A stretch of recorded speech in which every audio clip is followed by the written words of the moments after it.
You're soft.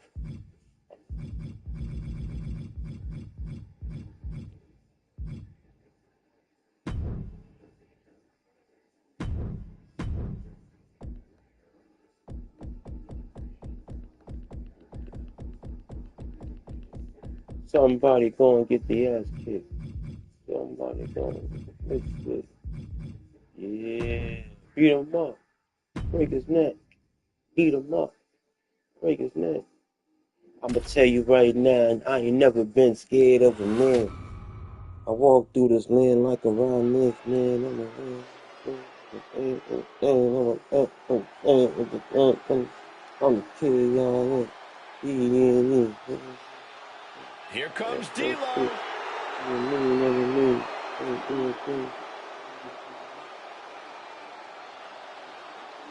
The following is scheduled for one fall, making his way to the ring from Chicago, Illinois, weighing in at 268 pounds, D'Lo Brown.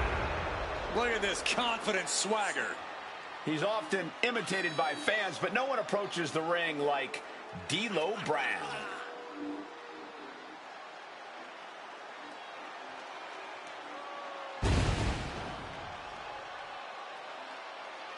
Bring it on! What you gonna talk about? Bring it some on! victorious handshakes shortly. You If D'Lo has his way, that is. You're looking at the real deal now.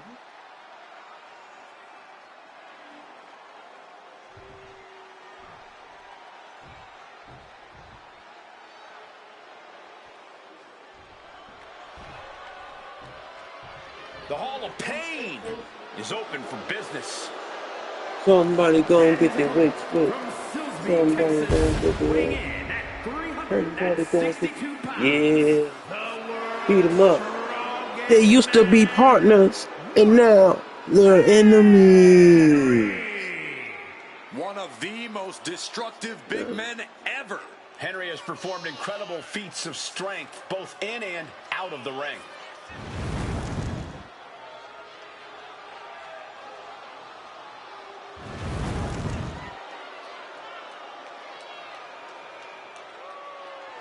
We are about to see what real untamed power and strength look like, and it is not pretty.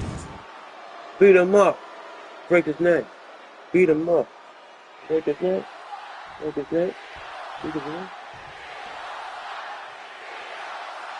You said, I know they ain't say I suck. Starting this match has officially begun.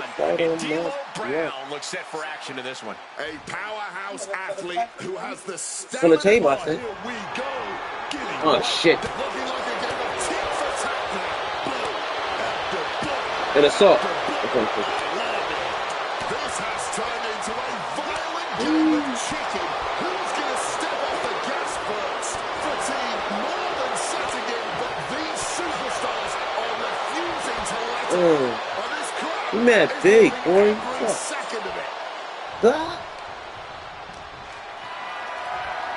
Have mercy on my black soul. And counter with a vicious chop block. Short this one, Marky.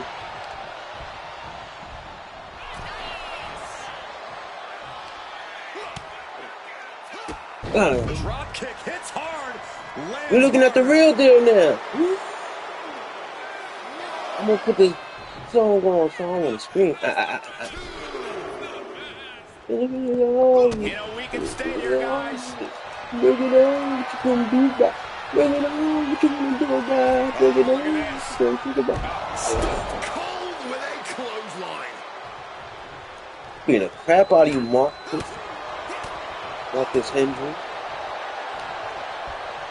Same with me, I believe in your hand. Damn, that was my move. And I was drunk. Because I was off the mark. Oh, literally. Off the bat. So off the bat. Off the Lariat. Oh, yeah. He goes for the quick pin attempt. And Mark Henry with Ref. an easy kick out. I knew he wasn't getting pinned that easily. Headbutt.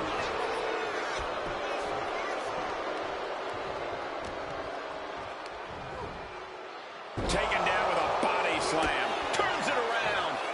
Spinal bifidus. Get the fuck out of there. Stomped in the belly. Get up. And this one might be headed ringside. And now Mark is thriving off the audience. Well thrown fist finds its mark. Taking flight. Diving clothesline. Some You mental see what chess you here made for me D'Lo. do. Take down. Oh shit. Step in. Hold on. Yeah. Trying to Do steal that. one here.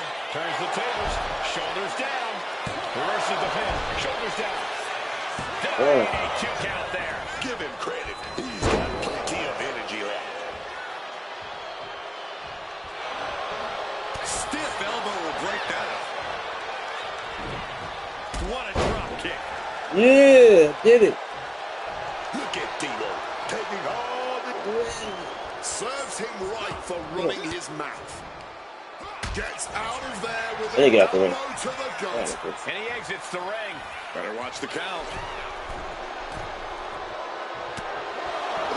Sorry, but he kinda had it from the heavens.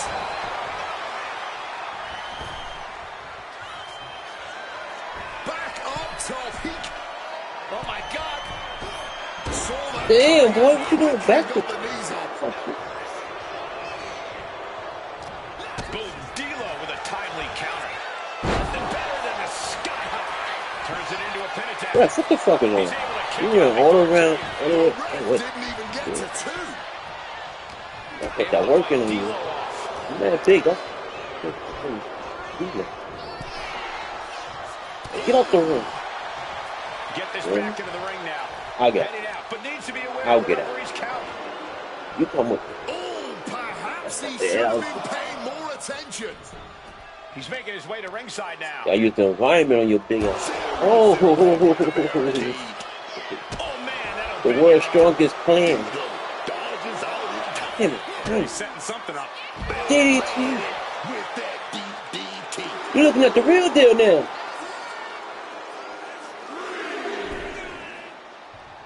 And he lying about his phone, too. Gotta be lying about it.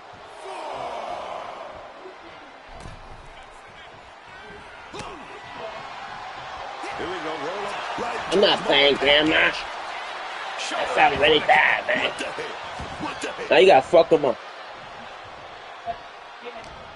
D'Lo got something in store. Now they messed up his food? How you know they messed up his food? You trying to eat inside the fucking McDonald's? Beat his ass. Yo, why do you make Mark Henry so fat? Like, he is not... Nah, they violated Marcus Henry.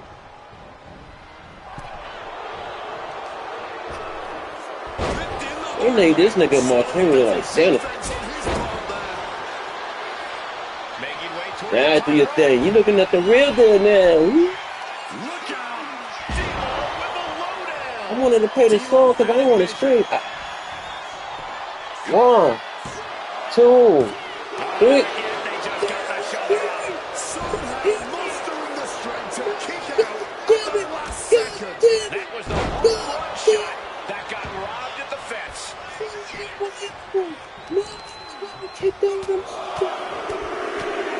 Flurry of strikes. This has been an exquisite performance tonight. And we still haven't seen a decisive blow. He's a beast. He's a beast. Hoisted up and now draped across the top rope. Get off from me now. Damn, I broke my leg. Out of the ring. Ref, tackle me. Go to Packing some X. jet fuel on that one. I'm about to get a chair now, man. Confidence from Mark. You know, ain't no way you're gonna be beating me up. Mark exits. Father always says they bigger than you. Pick up a brick, Gotta look out for that beat them in. So you know what I want to do? He's looking Come on, for an pick up a implement of stick. destruction under the ring. Beat the referee. And now with the kendo stick in Yo, hand, yo, he's ready to do yo, some real so you damage. looking at He the gets real back deal into the now. ring. The ref stepping in and preventing them from making a huge mistake. Motherfucker, that's my move. Let me do it. Oh, God. Oh, Keep shoulder to cheating, the gut. man. I'm getting tired of this Attacking the cheating. body. Yo, get your Just dirty using the ass foot as a boot weapon. off Boot my right to the chinny throat. chin chin, you piglet. You pig ass motherfucker. Come on. Let me show you something.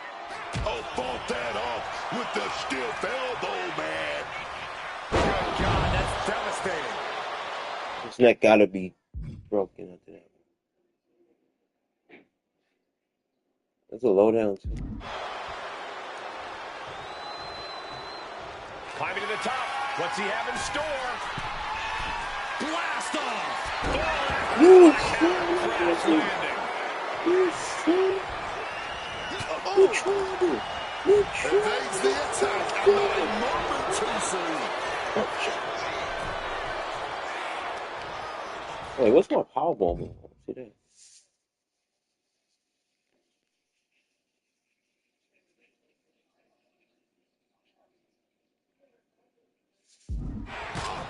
A wicked headbutt. Yeah, that was wicked. You made me lay down. And just, how humiliating. How you made me Stepping bleed by onto their standing on opponent. me? What the? Eyes Yo, are focused and that gotta be this. That gotta be one. the target is D'Lo. Arm wringer in control. Oof. But here comes the fire. Visiting them in the corner here. Headlock applied and a nice short jab to the bridge of the nose. I think this whole place is shaking right now. They're literally tearing down the house. Dragging them out. There's a slam. Setting them up in Yeah, the get corner. it. What does this superstar have planned? Right there, Keisha. Climb to the second rope. Landing straight on the knees, not the intended outcome. Sky high. Way up there. Cover on Henry. This could do it. Finally ends it. And all the bloodshed. Look at the Perhaps real worth it deal now. And here's another peek at some of the more memorable parts of the match. Let's go.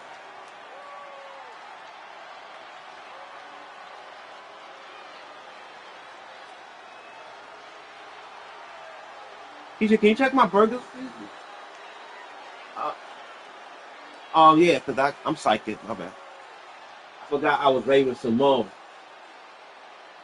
I forgot I was Raven Simone. You too old to understand. Here is your winner, D'Lo Brown. Tonight, Mark Henry did not survive. Give the man his due. D'Lo Brown proving once again why he is the real deal.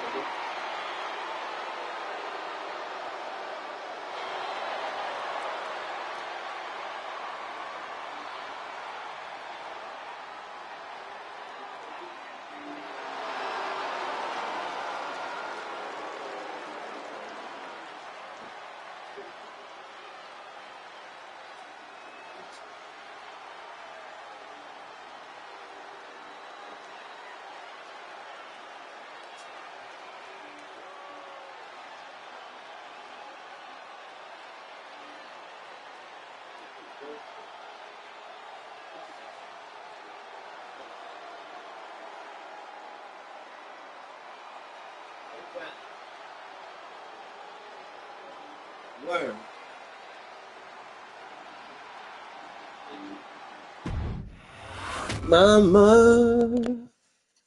Mama, I went to McDonald's. Mickey D. McDonald's. You know what? I'm gonna play GM. Quick.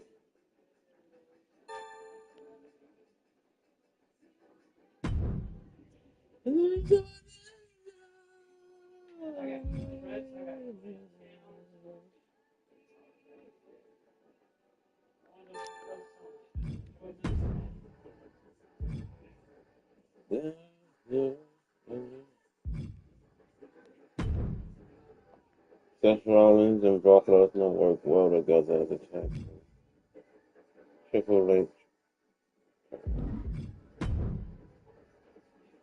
do not book your most popular selection of frozen brand.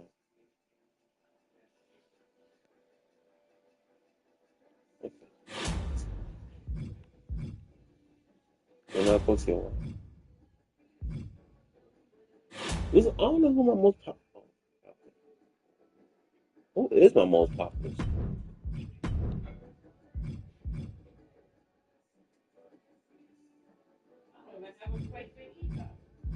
Aw.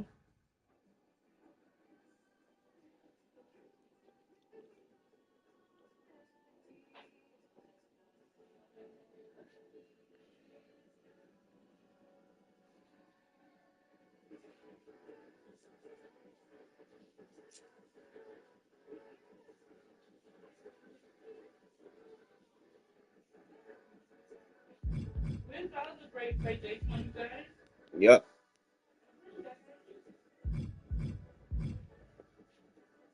Come get it.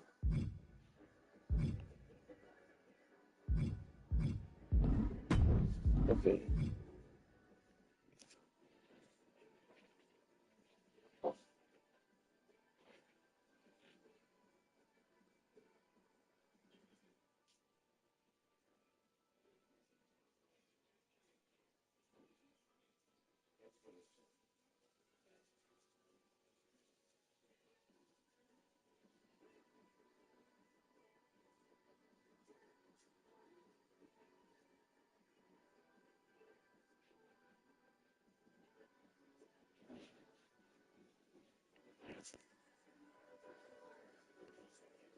Okay, he's not popular.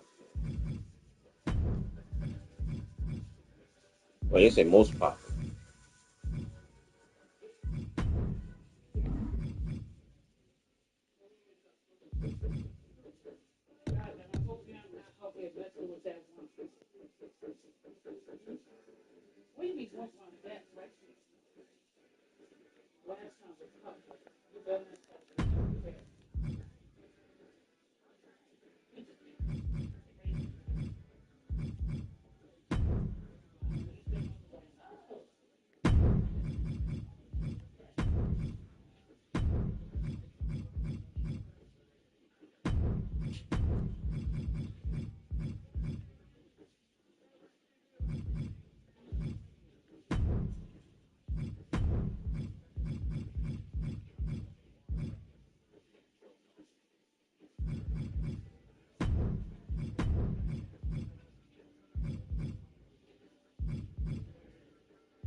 Make fucking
The following contest is a triple threat match and is for the ECW World Television Championship.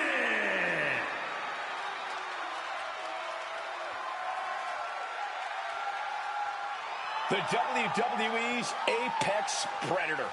From the Legend Killer to one of WWE's biggest legends, here comes Randy Orton. That man, the Viper.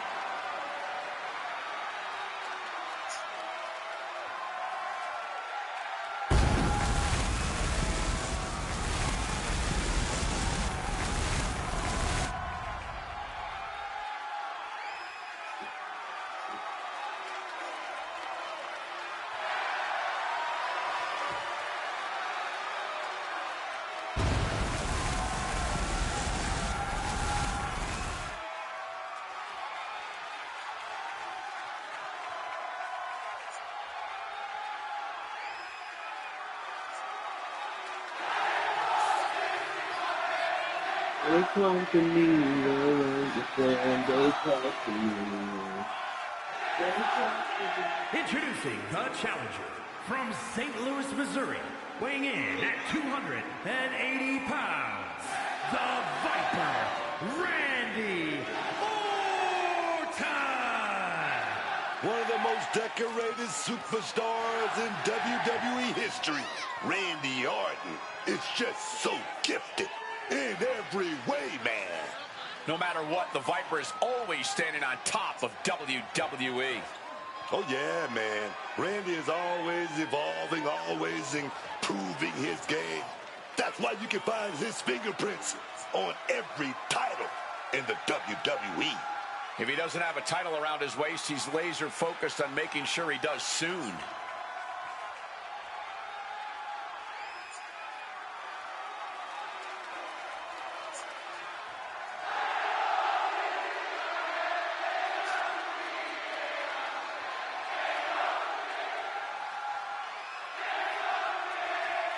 The Viper's so dangerous and such incredible strength behind every move. And the Viper is a master at not wasting any energy inside the ring.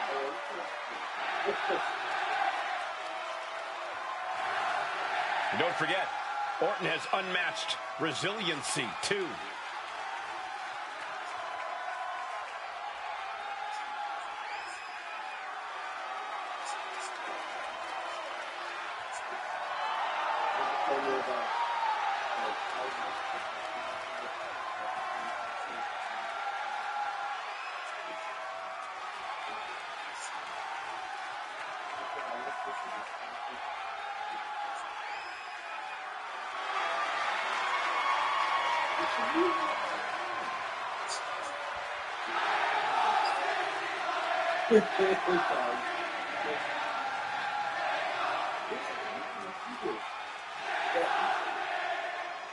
Well, then, you should use a fork for the frying pan, so in case you know, drop the thing after we did it.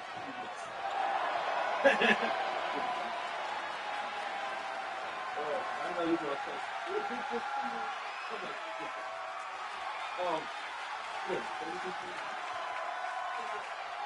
The voice of the voiceless. The second city saint. CM Punk is here. The most polarizing superstar in the history of this industry. You either love him or you hate him, but either way, you are paying attention every time we see CM Punk. And introducing the Right under the weather. This weather been crazy. Illinois, weighing in at Women is nice outside and in the same day. Over the years, I think we've all come to love and appreciate the abrasive confidence of CM Punk. It's what makes Punk special. Well, I don't think all of his opponents have come to love it. Punk has his share of bitter rivalries.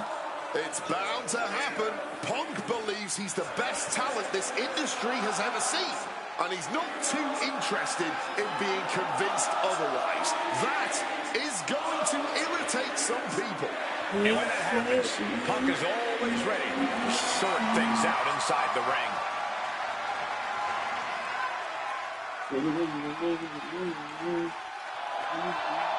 A true original.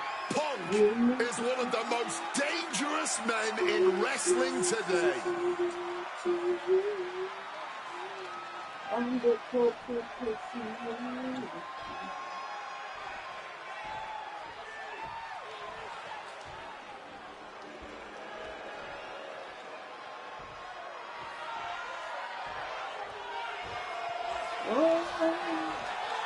Here comes Finn Balor.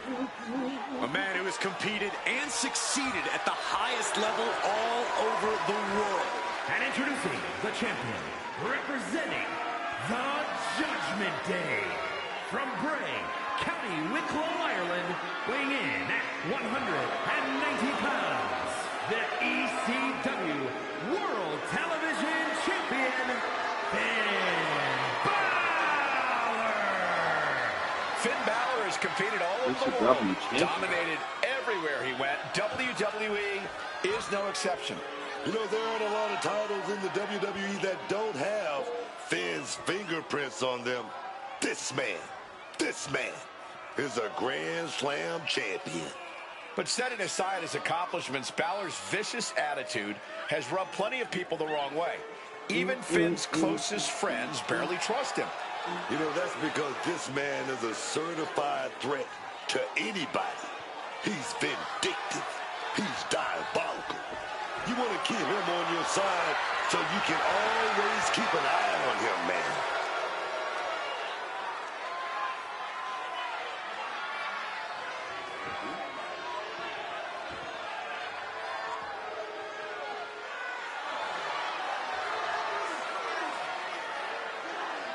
Judgment Day has arrived for anyone in the ring with Balor tonight.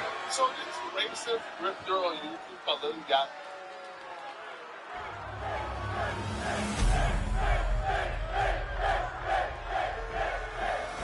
So let's talk WWE 2K26, where we're starting out with some new previews for Season 2 of the Ringside Premium Pass.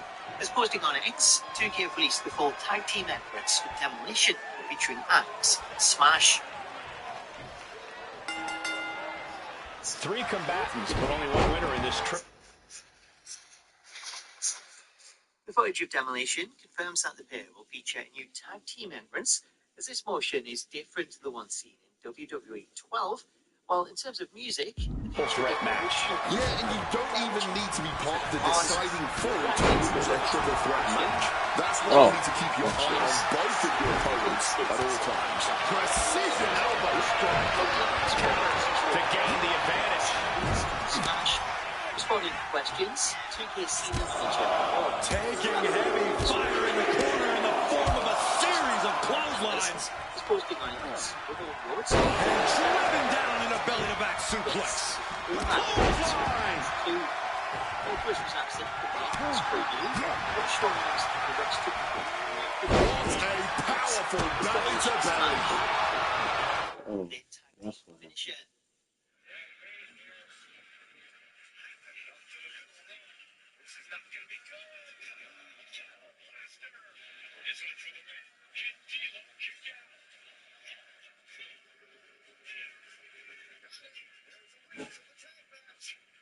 Based on the footage, rather than look up a new version of the move, the gameplay shows that they're using the existing version. However, the commentary referred to the move as the Ghetto Blaster, which was a name used by the primetime players Titus O'Neil and Darren Young. Staying with moves, the WWE Games Instagram account has released a teaser for a new that's included in Season 2 of the Ringside Pass. As posting on the WWE Backstage channel, the account shared this footage of new Alan Storm.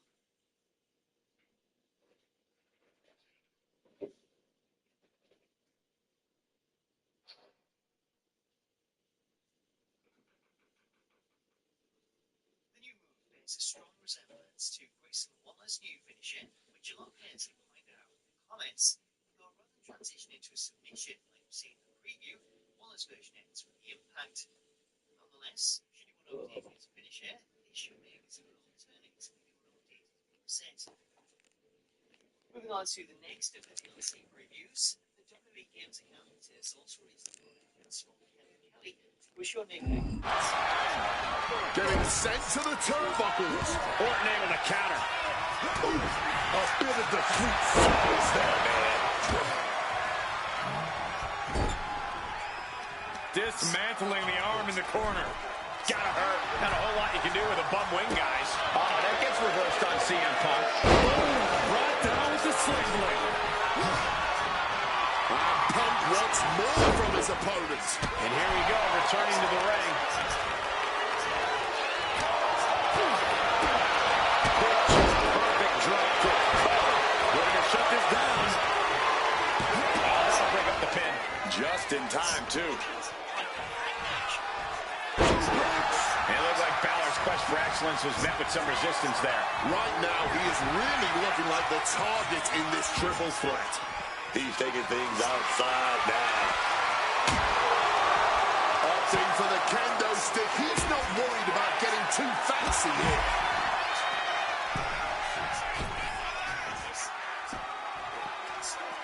Gets out of the ring. What's going to happen now?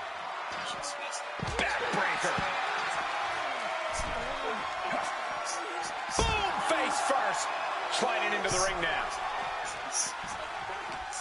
Which is included in Season 2 of the Ringside Pass, was posting on X. The WWE Games account shared these screenshots of creation wearing the boots, along with the caption, "Boots with the fur, the whole world looking at her."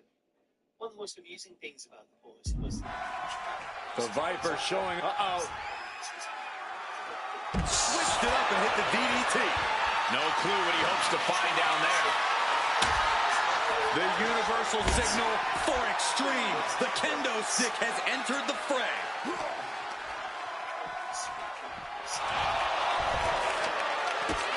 Pressing their foot right in her gut. That's gotta hurt. The challenger enduring the punishment. And with that move, I'd say Balor's ruthlessness will be key to his success. Oh, taking this thing out onto the floor now. Punk avoids the attack. Man, just ate that elbow. Oh, man. Did you hear the snap of the kendo stick? Got out of the way of that one. Oh, my gosh.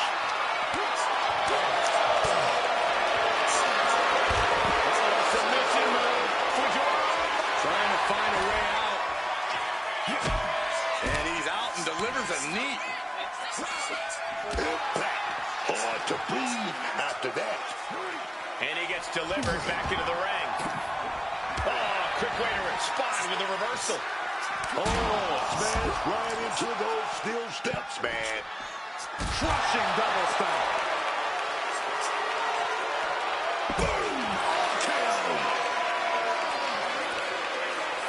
Oh, whipped right into the diamond-plated steel. Now bringing the fight back into the ring. What a clothesline!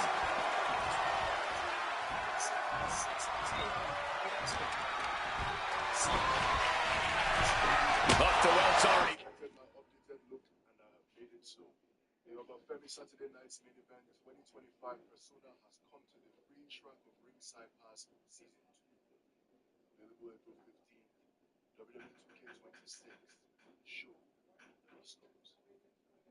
The new version of Orbach comes on the back of criticism of his character being outdated, as many players complained that the version in-game was outdated and didn't match his current look, with Orbach then responding to this. Forming from that kendo shot. God, that disturbing sound. Still alive. Orton is not going down that easily. I suppose you have to take the shot, but it's still too early to wrap up this one just yet. Boom! What an uppercut. Lots of damage done to the challenger now. This is what happens in a triple threat match. Might be time to regroup and let the other two duke it out for a bit. Forcefully sent into the corner of the ring. Right to the kidneys from behind. Oh, elbow right to the breadbasket for their troubles.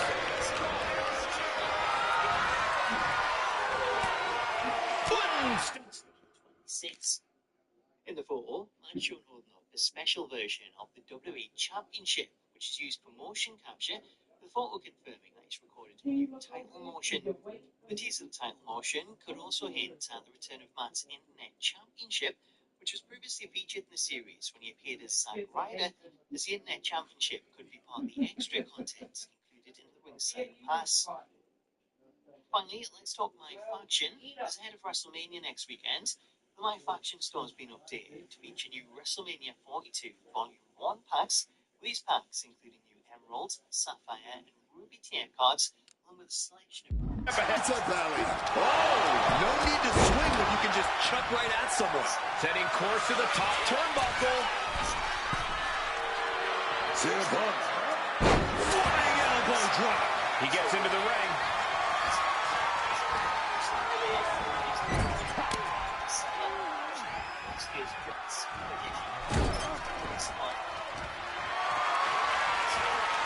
Totally helpless at the moment. Where's Finn going now? From the top. Diving front drop kick. Again, Randy is heading to the apron. Power drop kick. The champ holding on by a thread. Yeah, he's just running on fumes now. Sent straight into the barricade. Boom, lights out. Orton with a Fez press and now unloading rights on his opponent. Here he comes, sliding back into the ring. Oh, the physicality on display there. Unbelievable. Sling blade. Hammerlock applied. Clobbered with a clothesline. Might not know where exactly he is right now, and it's about to get worse. Check out the springboard. Saved himself there. German suplex. Total impact. CM Punk looking dominant here. Oh my, here we go. GTS.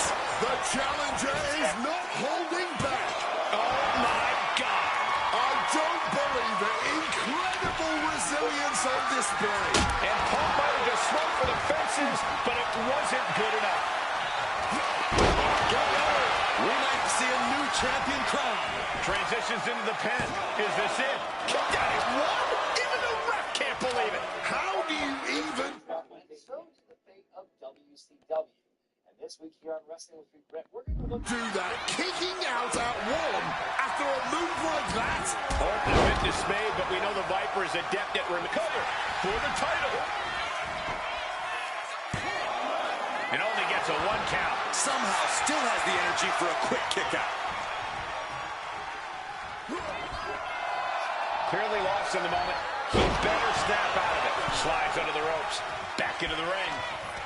Landing the uppercut.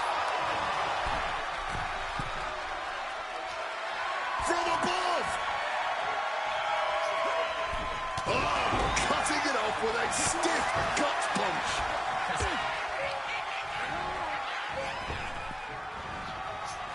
Neckbreaker. Very nice. Another unprotected shot straight to his head.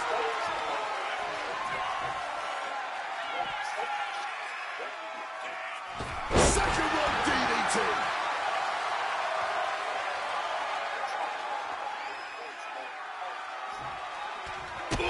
Stomping down with all their weight. Turns them inside out with a dragon screw. Bringing this back into the ring. Orton fending that off. Finn sent flying straight to... The champ is in a world of trouble right now. Into the cover. No way. No way. Just incredible, man. I don't know how Punk did it. That should have been it. 99% of the time it is. Orton is seeing red right now, and he's got more work to do here. Going outside. What's he got planned here? He's going outside to regroup, to catch his wind a little bit. Submission move. Fujiwara. Trying to find a way out. And he's out and delivers a knee. Randy Orton. Nice backbreaker. Who throws a kendo stick? Crazy. Looks like he's coming back in. Headed out of the ring now.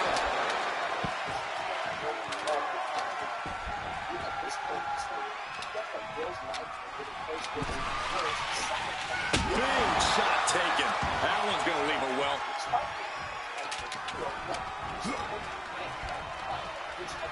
He's hurled out and crashes down to the floor. Flying forearm connects.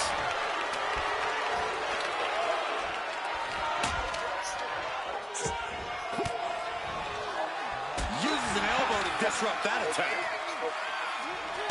Orton is firing up, no doubt about it.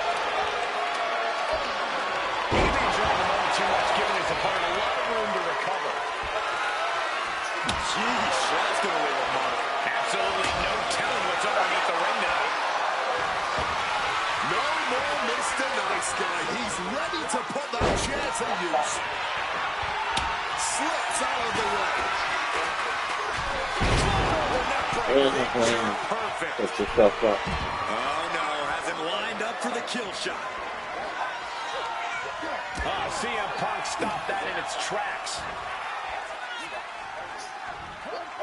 Butterfly kick. This could be it. Emphatic kick out from the champion. Now is not the time to wallow in disbelief. Pressure must be kept on.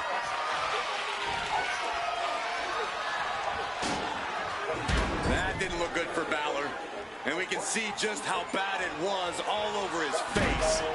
Rushing into the corner, step up knee, rocks the jaw, and followed by a bulldog headlock.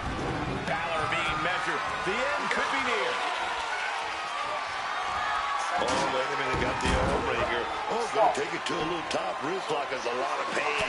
Wait a minute, 5 backward punches. Balor going for broke. Driven down, 1916. That's it, the title's going nowhere.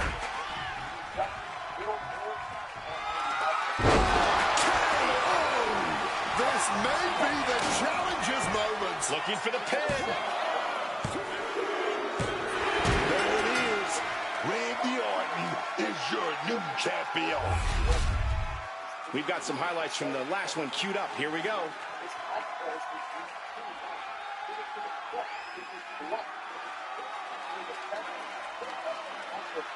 This time, he struck gold. Really. Oh, almost good. Radio. Like, so simple, it's so was looking good. Goldman's got to rise to possibility. They won a Dutch program. It's called Here is your winner, and the new ECW television champion, the Viper, Randy Orton! And he's walking out of here, the new champ. He's fought like a champion this whole match, and now he has the title to prove it. That's stuff.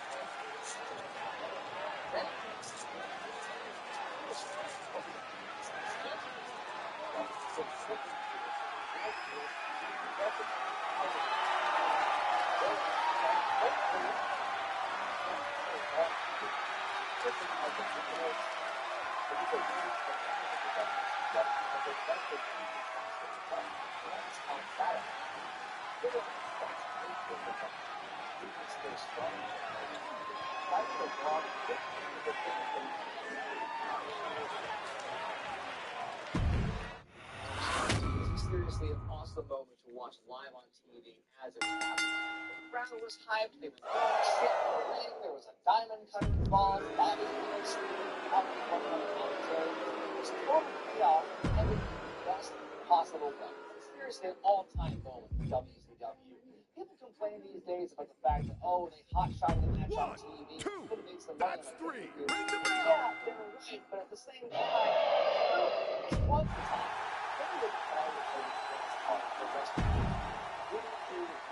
One, two, that's three. Let me hear the bell.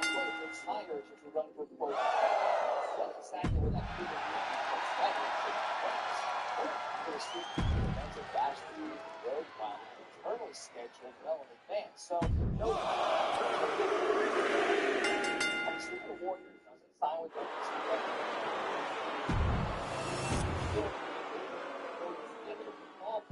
at the earliest, but that's 2 whole months away. And considering where WCW was headed at the time, never be a bunch of WCW.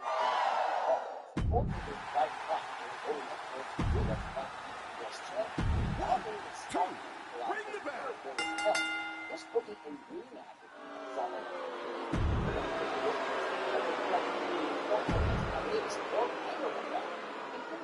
Even though Hogan was no longer the champion, those celebrity matches he was involved in were treated as a champ. Sounds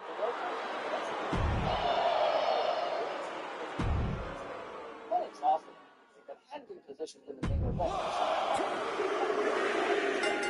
that's the job is he won an NWO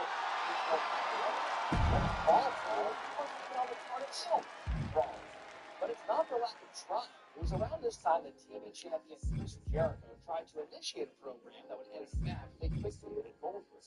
But Goldberg had decided he'd rather do nothing for a while to entertain some cruiserweights idea, and that was that, until 2003. Finally, at Halloween Havoc, the champ got his first pay-per-view main event against Diamond Dallas Page. It was an amazing match, easily one of the best of Bill's career. But need I remind you, this is WCW we're talking about, so they were bound to screw it up. The company decided to have Havoc run 3.5 hours, more than the standard 3 for a pay-per-view, but failed to notify the cable systems carrying the show about the need for an extension. Therefore, roughly a quarter of the pay-per-view audience had their feeds cut just as the world title match was set to begin. And the last thing I saw of this show was Hollywood Hogan fiddle fucking around with flash paper, followed by the debut of his nephew Horace. I'd be furious. This blunder cost WCW upwards of 7 figures in pay-per-view refunds. They made up for it by replaying the match the following night on Nitro, which ironically helped the show beat Raw once more, and for the final time. Once again, the world champion was not featured on the World War III pay-per-view, though that show's signature match did end with Kevin Nash winning and earning a shot at gold for the following month. Hey, remember how cool it was when the NWO first debuted? God, that was a cool stable. It's too bad the original trio splintered off and all these different NWO factions were created. Hey, let's try doing it all over again, but different. And so the sinister plot began at Starrcade. After a so-so event, fans were primed for a showdown between two of the most popular stars of the company. After enduring interference from Bam Bam Bigelow and the Disco Inferno, Goldberg was downed by Scott Hall, disguised as a security guard and armed with tasers, seemingly unbeknownst to Nash. The 173-0 streak was finally broken, and Big Sexy won his first WCW championship. The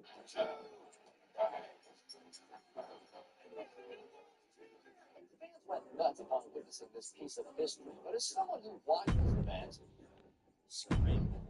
It felt kind of deflated. Nash was cool and all, but he certainly didn't need the title, and it felt like there was a lot of gas left in the tank for Goldberg in his unbeaten run. Make that 3-star cage in a row where the main event has fans feeling more bewildered than satisfied.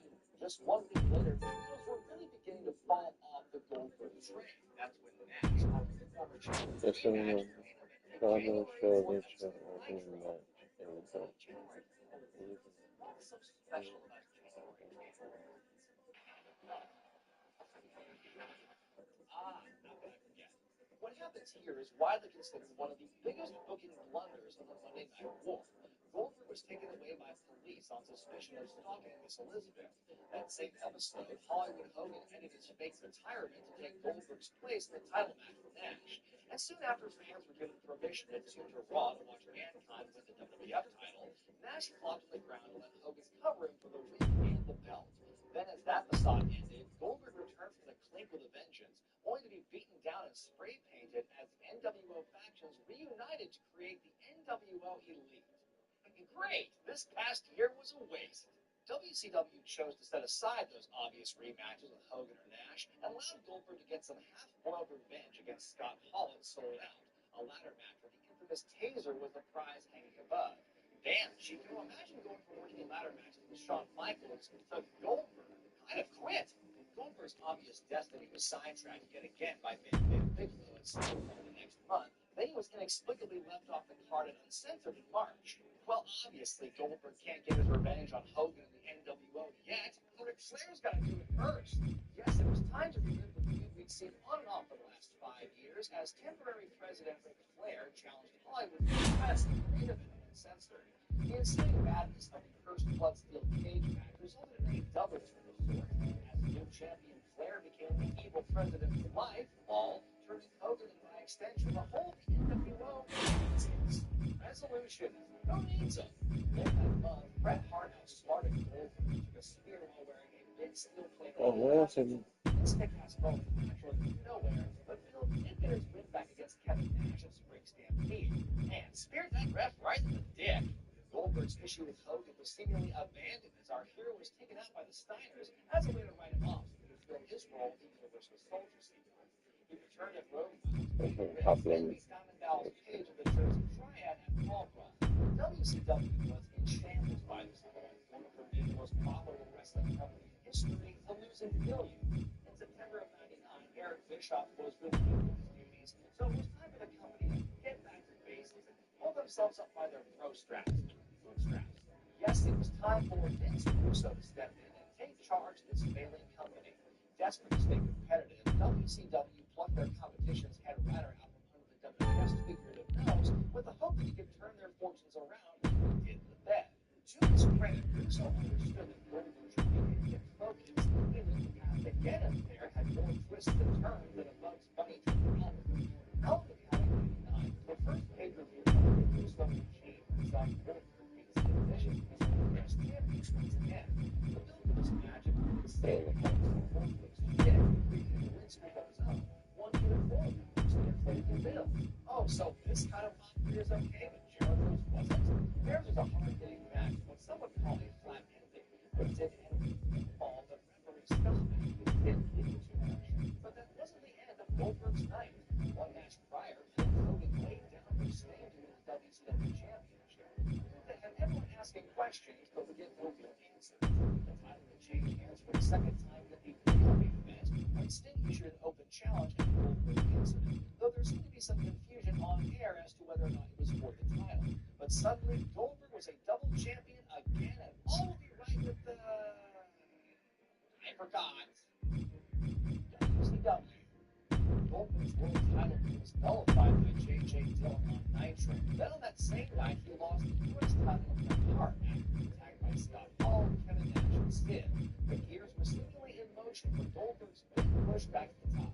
At the Mayhem pay-per-view, Brett went on to win a tournament to crown a new WCW champion, finally undoing the terrible booking he'd been forced to put up with after coming into the company red hot. On that same show, Goldberg fought Sid yet again, this time in an I Quit match. Why did they make this match, you might ask? Well, Sid claimed that during their last fight, he had heard Goldberg say, I quit. He even had some damning video evidence. Did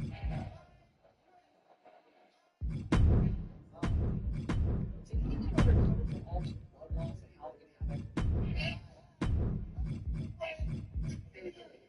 Once again, Goldberg won the match, but again, not in the traditional sense. Despite having I Quit rules, Sid never said those two words as the referee called the match.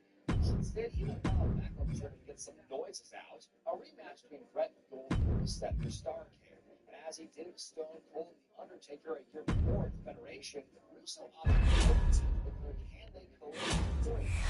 One match? Yeah, maybe they could. But now? Today's date is August 7th, 2022. 1, 2, it's over. Hit the bell. December 19th,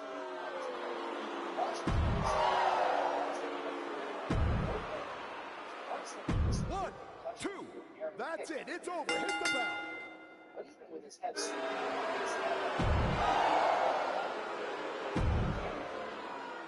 One, two, that's it. Ring it.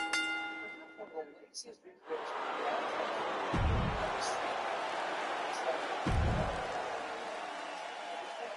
One, two, that's it. Ring the bell. walked in.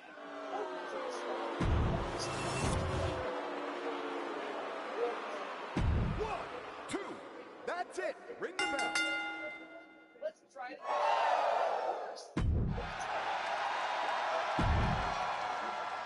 One, two, it's over. Hit the bell. Kick down.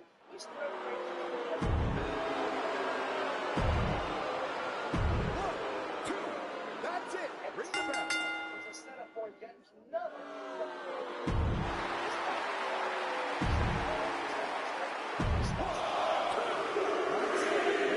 This match experimental Resurrect WCW turned out to be a curse. Within a month, Brett was off the road, forced to retire as a result of his concussion. As for Bill, karma came calling when he cut the shit out of his arm, punching through a car window on Nitro, taking himself out of action for several months. Apparently, he was given a lead pipe to break the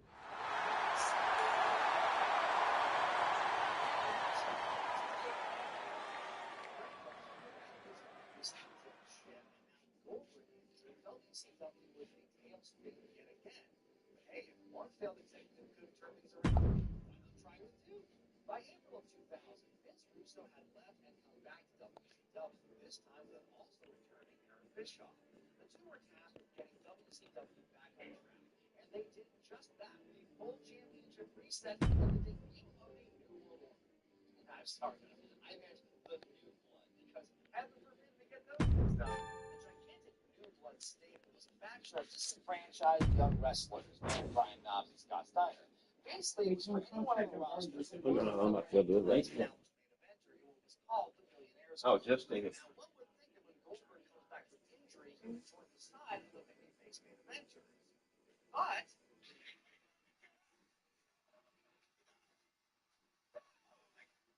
what the hell is with these one-time heel turns committed by the company's biggest bald stars?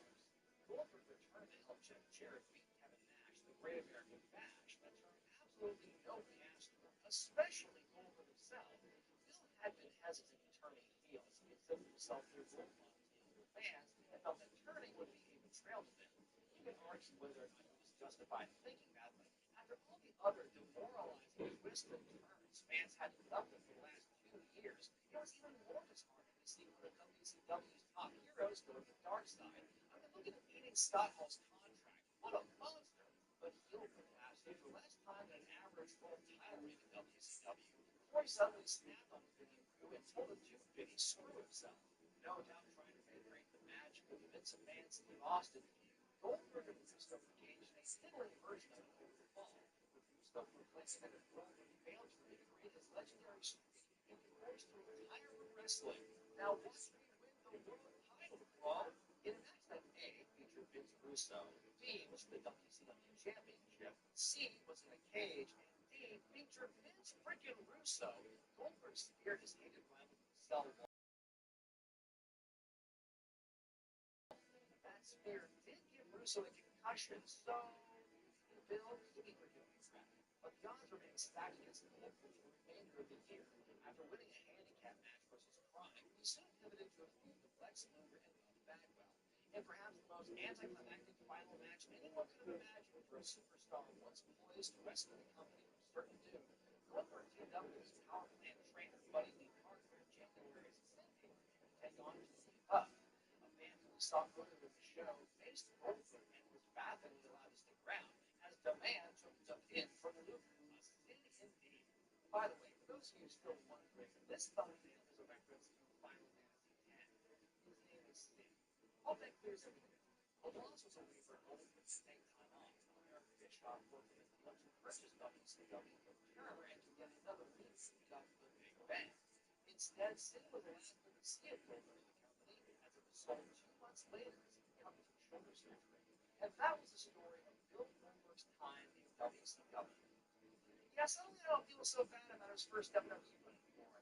WCW made Goldberg one of the last truly feel-good moments WCW had, but it was never really followed up on due to bad timing, political shenanigans, and a refusal to move on from the past. A lot of choices we look back on negatively today could have been the opposite of the powers that be in WCW were able to get out of their own way. The streak was a killer gimmick, but once they ended it prematurely, they were never able to recapture the magic of that early run, and things just went downhill from there. Goldberg's story is one of the many cautionary tales to be believed from the rise and fall of WCW, but at least they never made him wear a wig. But what did you think of Goldberg's ups and downs in WCW? Did that streak turn you into a fan? Let me know in the comment section below. Be sure to give the video a thumbs up if you like it, subscribe to Wrestling with Regret, hit that bell icon to get all the notifications for when new content drops. I'm Ryan Zane, and I'll see you next time.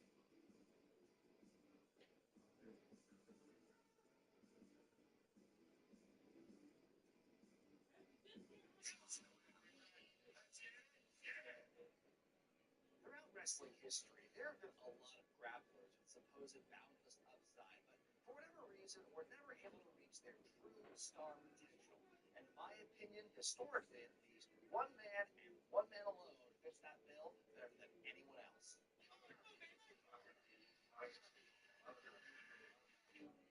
Yes, that is who I was referring to. From the moment Larry Hall debuted Have you seen the ketchup? in 1985, he was heralded as wrestling's next big superstar. In fact, it was pretty popular in the 80s for the magazines to tout Lex Luger as the heir apparent to Hulk Hogan. Long blonde hair that was thicker than Luger's, arguably a better physique, and a comic book-based name of his own to boot, Luger's fate as the man who would carry wrestling into the 90s was practically sealed. It wouldn't be fair to call Luger's first run in WCW a flop, but you could say it fell short of expectations. He first debuted as Ole Anderson's replacement in the Four Horsemen in early '87, before turning on the group and feuding with Ric Flair for most of '88. But unlike Hogan in the WWF, Luger was not portrayed as a world-beating hero, failing repeatedly to dethrone Flair for the world title due to outside forces. Luger did have a mammoth U.S. title reign from '89 to '90, but he didn't win the big one until the Nature Boy was famously ousted from the company in '91. What should have been his crowning moment at that year's Great American Bash was drowned out by fans chanting, "We want Flair," and led to a clunky heel turn, one of the many he would have just in his first 4 years alone. By the end of '91, Luger's confidence in the company was at an all-time low as he took time off while still the champion. After not appearing in a match for nearly 2 months, Luger put over his good friend Sting on his way out, and left an inspired match for the Super Bowl in February of '92. Far more notable than the match itself was Luger's size, as he had ballooned to nearly 300 pounds in his absence. So much for WCW's new steroid policy. Considering how much of a star Lex had become during that run, it's no surprise that Vince McMahon would come calling. After a weird false start, Luger and the WWF positioned to become one of the sport's next great main eventers. But instead, his time in the World Wrestling Federation turned out to be a massive bust, and served as a somewhat cautionary tale about putting on his eggs in one muscle-bound basket. How did it happen? Let's find out as we explore Lex Luger in the WWF. bus purposes. In 1991,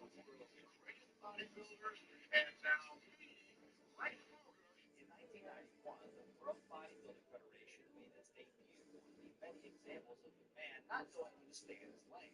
Mixing the physiques of professional bodybuilding with these silly characters of pro wrestling, the WBF had a clear mission to topple a far more established International Federation of Bodybuilding. Now, I won't get into the gritty details of the WBF in this video, but let's just say they did not accomplish their goal. After his run in Atlanta ended, Luger signed a deal with the WBF, both to work around WCW's non-compete clause and to indulge in his own hobby of bodybuilding. His first appearance actually took place at WrestleMania 8 with pre-taped promo advertising his theme.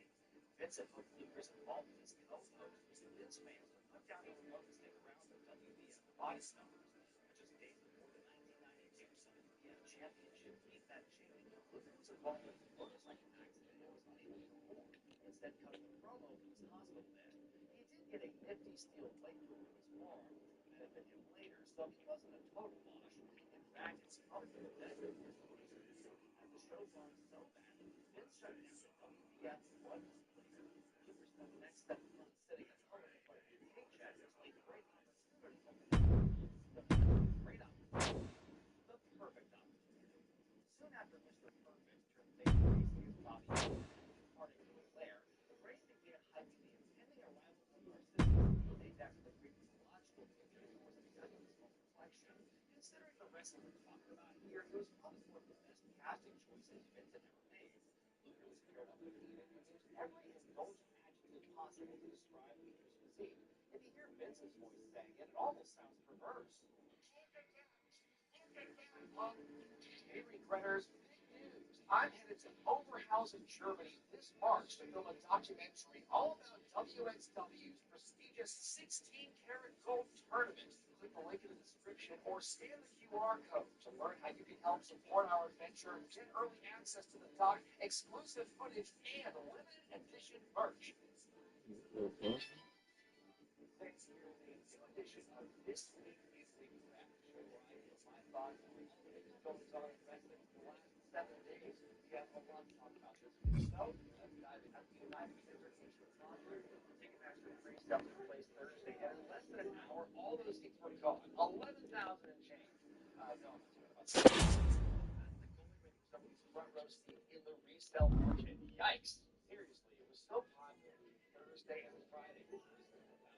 Tickets, a lot of local ticket buyers who shut out from the get-go in those online queues. This, of course, despite the fact that AEW has not announced a single match for the show. There are some folks out there who would blame scalpers for the fast ticket sales, but in the run of the show, the ticket sold is a ticket sold, no matter who's buying. And when you consider that argument was made last year for the show that CM Punk saw his debut in the same building, even though it was only a rumor at the time, if you look at the crowd there, it wasn't a bunch of scalpers packing that building.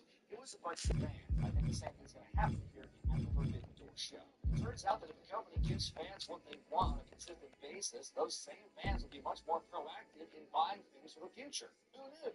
Moving on to Women-Owned Wrestling. Women's League of revived last year, seemingly with the intent to rehabilitate Tessa Blanchard's image, may be moving forward without Tessa Blanchard. It was reported by Sean Ross Sack earlier this week that Blanchard may already be on the out of WoW due to her demeanor and backstage behavior. Now, it's important to note that a lot of the biggest accusations in this report can't be verified due to apparent non-disclosure agreements, but the report says that she is no longer a creative and casting director of the show, as was originally announced when WoW was revived. I just want to say this right now, I called it at the end of last year. So is WoW being revived for the good of women's wrestling or for just one wrestling woman? Hard to say for sure at this point, but by building their company around someone as controversial and toxic as Tessa, this rebuilt version of WoW may already be on this foundation. What does it say about Tessa that a riff like this would exist in what is essentially her own promotion? If she can't find work in WoW, where is she going to find work at this point? It's kind of a crazy thought to think about, considering how talented Tessa is in the ring.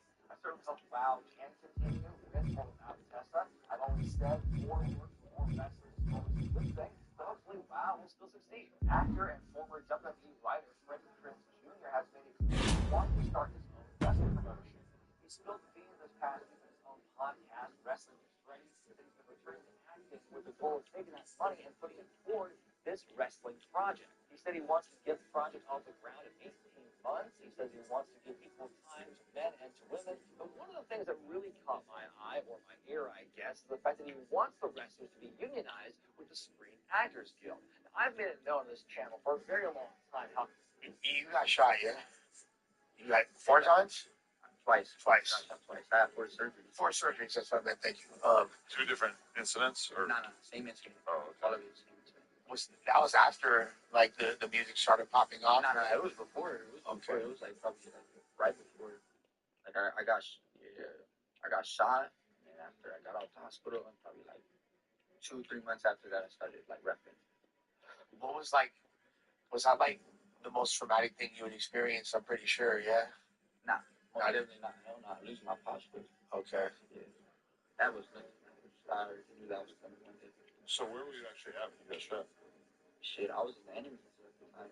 I was moving shit back and forth because at the time my pops had passed. It was like 2 weeks before I got shot, my pops had passed. So I'm moving everything from my pops' pad to my mom's pad. So I'm going back and forth, but going back and forth, I'm going from Santa Fe Springs to NOLA. So I gotta look at my enemies, whatever. I'm not tripping.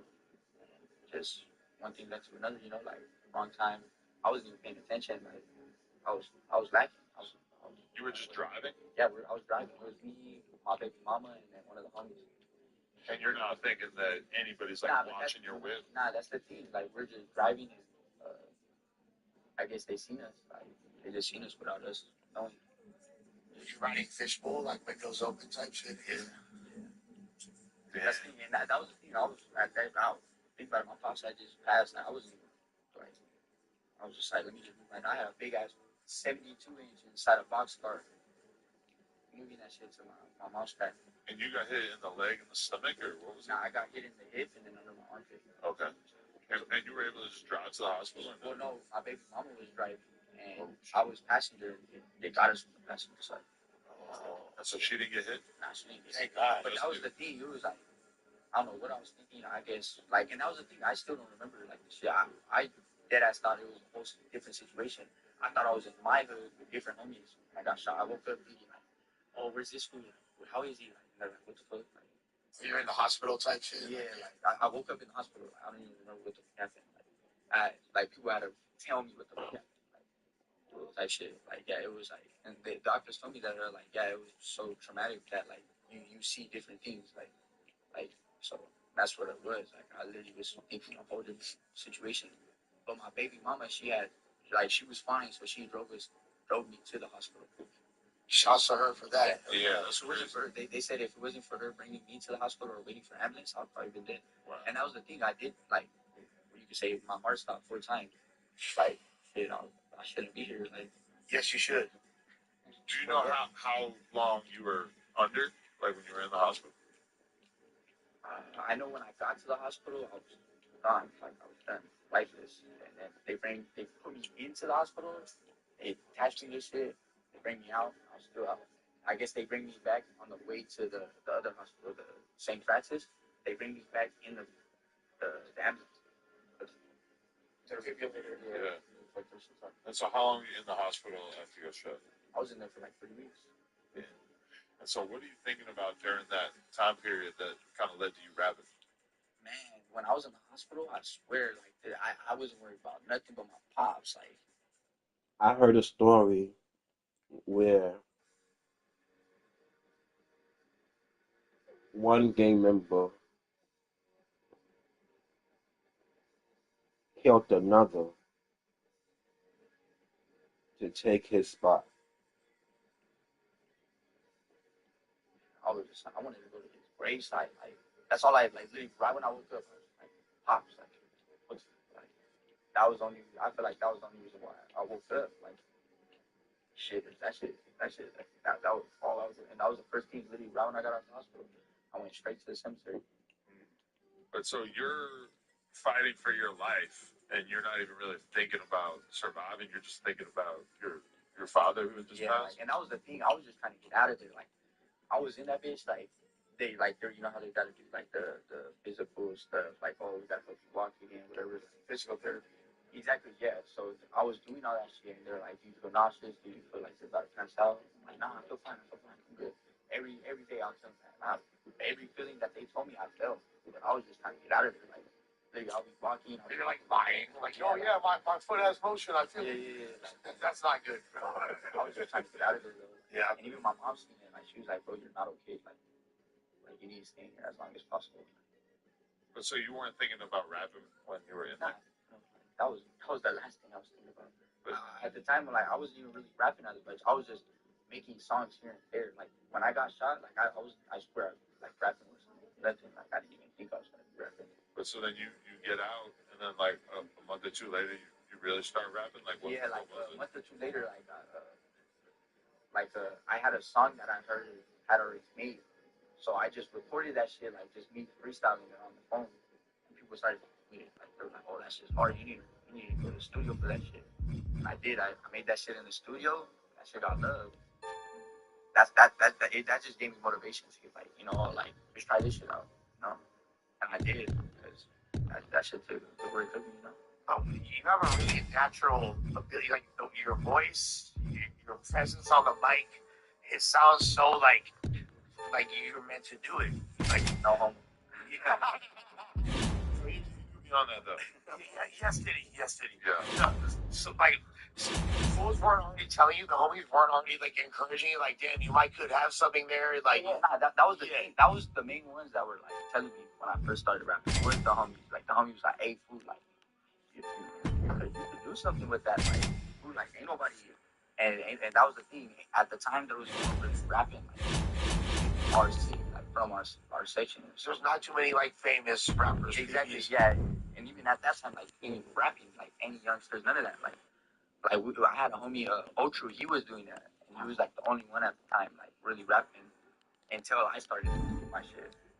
There's other, pretty well-known people from Southeast LA, though, like Swifty Blue. He's pretty controversial. Like, what do you think about Swifty? Like I said last time, no comment. Trying to catch you this summer. Wait, you asked him about it during this vlog that you guys did? Yeah. And when did you do that? A couple of days ago? Yeah, like... Oh, okay, so it's not out yet. Got it. Damn. I do not fully believe it, because it got even worse. I need a minute. Anyway, SmackDown started last night in Cody Rhodes' fountain account. This was where Pat McAfee was. Because, of course, WrestleMania 42, it is Cody Rhodes versus Pat McAfee for the WWE Championship. And Nick Aldis was like, oh, man, you're not allowed to touch Pat McAfee because I've had orders from above. Like, there it is. We finally figured it out. That's right. It was me. I did it. I decided Pat McAfee should be part of the WrestleMania 42 storyline between Randy Orton and Cody Rhodes because they woke up one day and realized it's 2026. And in 2026, nobody is allowed anything nice. That's right. You must be miserable. And I've said all the times I went on the knee. And I told a Raw commentator who used to kick a football, he should be part of the Saturday main event. Then I said, Pat, also make sure you overnight. Dino then turned up and he also wanted a piece of Pat McAfee, but he was also told, no, you're not allowed. When we got into SmackDown proper, and I will just give you a spoiler now. No, I did not think it was very good. But yes, hello, my friends. All your ups and downs. The only best review show you need. Guys, I'm Miller the Bald Idiot. And we are going to get the good bits up, the bad bits are down. And remember, if you've enjoyed anything that I did, good for you, man. You are winning life. That's the whole point of your entertainment show. And if you are still going to WrestleMania, which you may not be now, for obvious reasons, do not forget that after SmackDown, after WrestleMania 1, after WrestleMania 2, and after Raw, we are going to be doing live ups and downs. You get all the information, probably the link down there, or somewhere on the screen. And we're also doing watch parties. So if you just want to come down and have a good time, you can come do it with us. Let's up and downs. Now, thank goodness for 40-year-old, though, because he didn't went up to Cody Rhodes and said, listen, it's nothing to do with Pat McAfee and it's nothing to do with me. It's about the fact that you have had 20 years of history with Randy Orton, and that's why you need to go and sort this out. And listen, while everything Jill says was totally true, we are not doing that at all, because on this episode of SmackDown, how much talking did we get between Cody Rhodes and Randy Orton? A grand total of 0 minutes. The word legacy has not come up once, and that's all I wanted. All I wanted was to go back to 2010, wherever the flub that was, and get their take on things, and get Randy Orton's take on things when Cody Rhodes did leave. Then later when we got Stardust reference, all of it has to get it down. It's totally maddening. I genuinely do not mind Pat McAfee and J-Roll being involved either. I think J-Roll's playing his role totally fine. But they can just be the corner people. Like, as long as we got the story we did expect, Cody being like, Randy, you were my lover or whatever, and Randy will be like, oh my gosh, you're my fake son, and you get all the history, you get all the personal beef. Then if WWE and a couple of celebrities, who even cares, man? They've been doing this since WrestleMania 1, but WrestleMania 1 doesn't exist. It's just called the original WrestleMania. But to make it the focal point, I've already given it down. I gave my down out too fast. I don't even care if we're doing the tag team match at Backlash. You can build up after WrestleMania, but don't let it take over the show. Ripley then walked out, and she's still a badass. I expected her to be with Elmo. He's a celebrity. He could do it like, whatever. Elmo talks. He does not talk like that. Or you get Kermit or Miss Piggy. That would be fun. Now I've said that. That would be good.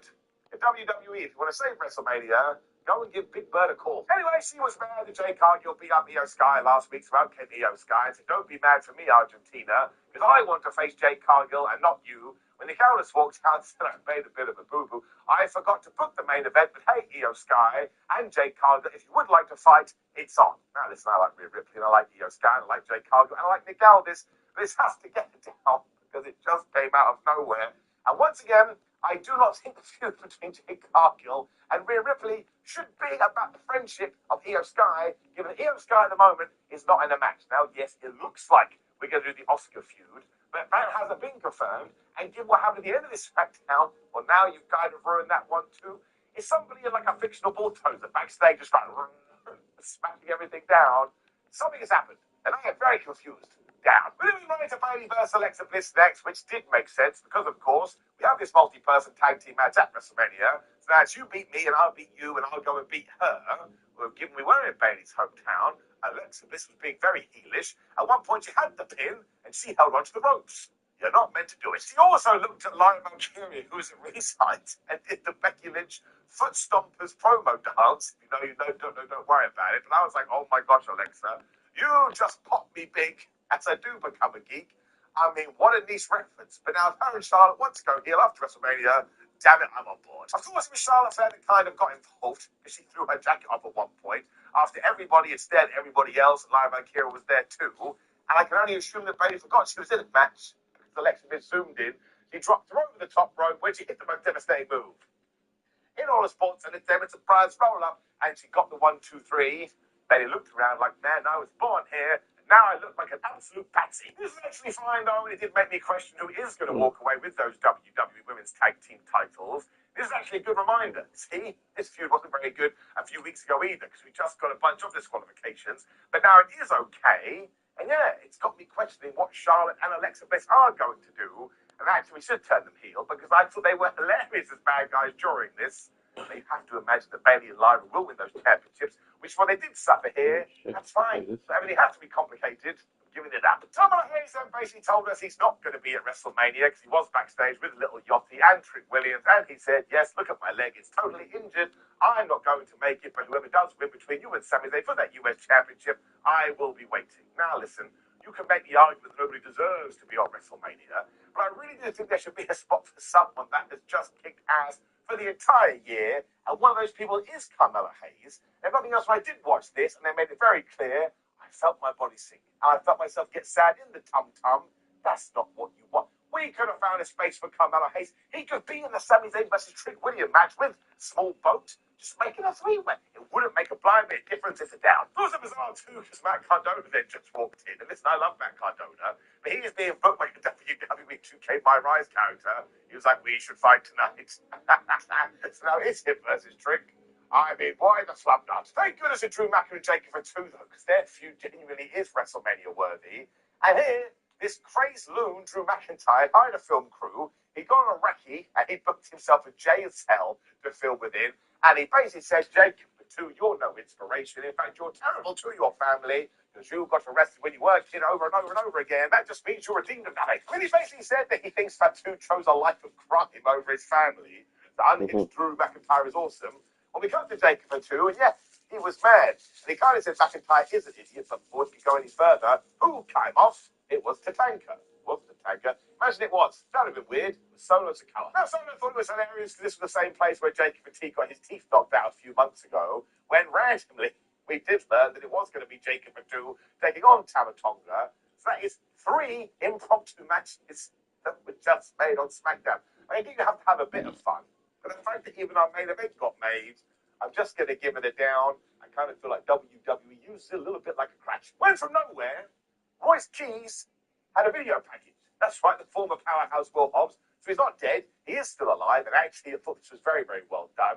Because he talked about his past and all the struggles he had to overcome to get to the dance or the WWE. And he was about to walk to the ring and totally murder Berto. Berto had a massive crowd reaction here. Because as always, if you only follow the TV show, you probably forgot he was even in the Rumble. However, the match itself was exactly what it needed to be. It was kind of a shame that it was Berto, because the SmackDown Tag Team Division needs all the help that we can get. But Royce Keys looked absolutely brilliant here. And he beat you with that spine buster. Now, instantly, people go, you can't win a match in this month's time. Everybody is going to be going crazy for this. So when you take that video, the presentation, and what we did here, and the fact that Andre the Giant Memorial Battle Royal is next week, which Royce Keys should win super easy, I am giving it an up. Goes back to that tag team stuff. Even if you do drop the ball, it only takes a week, we can get back on track. When he was cutting a promo after this as well, being all fired up, it was Solo Sikoa that went and found him. He said, did you get Randy to RKO me last week? Because I didn't appreciate that at all. And it's important to all calm down because that's all he does. And once again, this would have been perfectly fine if it wasn't the focal point of Randy Orton versus Cody Rhodes. Because if you are expecting me 1 second ago and then Randy Orton and Cody Rhodes had a big promo off, well, you may as well tune off now. Do not tune off. Please keep watching. It's my job. I will get in trouble. I'll be approaching it the wrong way. When Pat McAfee walked to the ring, and let's not forget as well, on social media, he had promised us a surprise. If you get this guy